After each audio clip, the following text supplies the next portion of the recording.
Even though you've probably already seen every season of Handmaid's Tale so far, this show is filled with little secrets and mysteries you may have overlooked.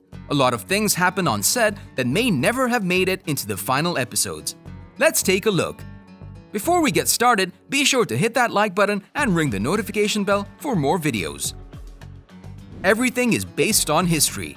While watching the series, you may think that the show is a work of fiction.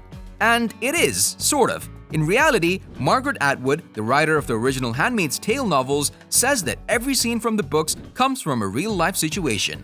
She spent years researching everything that you read in the books and see on the screen. While the circumstances are obviously fictional, everything that takes place in the series has been taken from a specific moment in history that is confirmed to be true. Many readers and other authors label Handmaid's Tale as science fiction, but Margaret insists that the book is based more on theory than it is fictional. She was quoted and said, "Every building in the book has its counterpart in reality."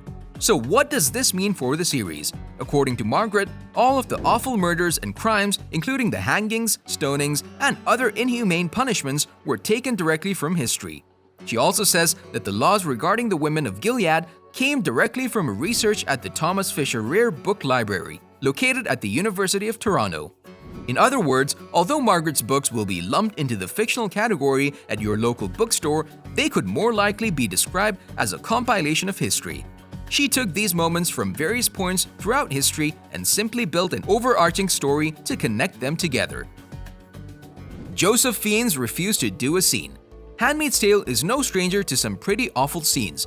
The show repeatedly shows women being abused, taken advantage of, and tossed aside like yesterday's garbage. However, there are a few scenes that are even too dark for the actors to take part in. And that was the case with Joseph Fiennes, who refused to film a scene from Season 2. A scene was written that would see Commander Waterford taking advantage of his wife against her will.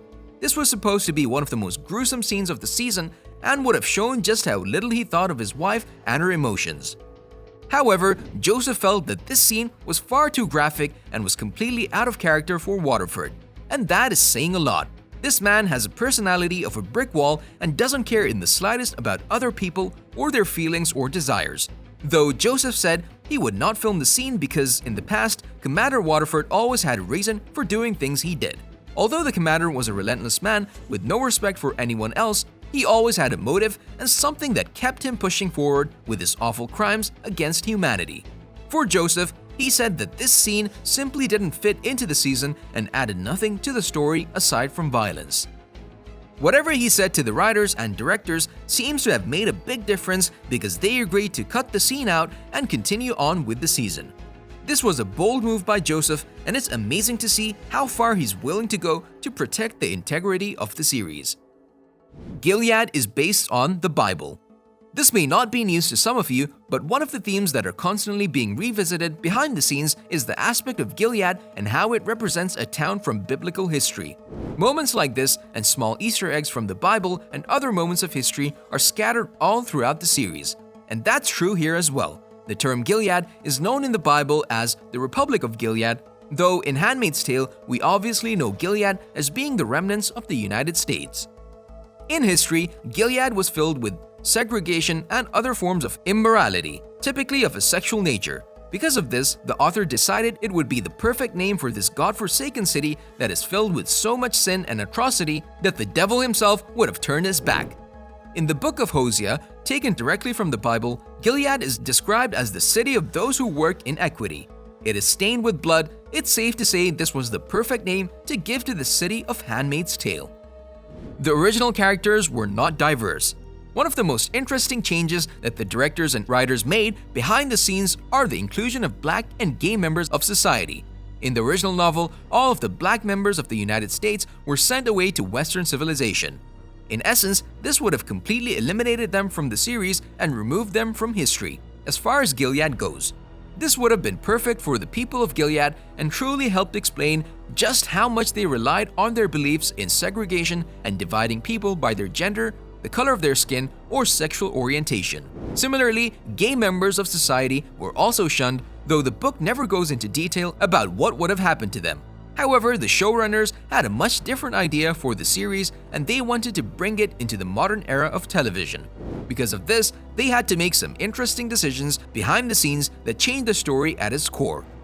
One of these decisions was to include black members of the cast and thus bring black people back into the realm of Gilead. This was a very noble approach for the writers and really made an impact on the series and brought it to a bigger audience. They also made the bold decision to make Emily's character gay, leading to some of the most damning scenes of the entire show. It's safe to say that these changes were welcomed by the author. Margaret spoke in an interview and said, "It's very now.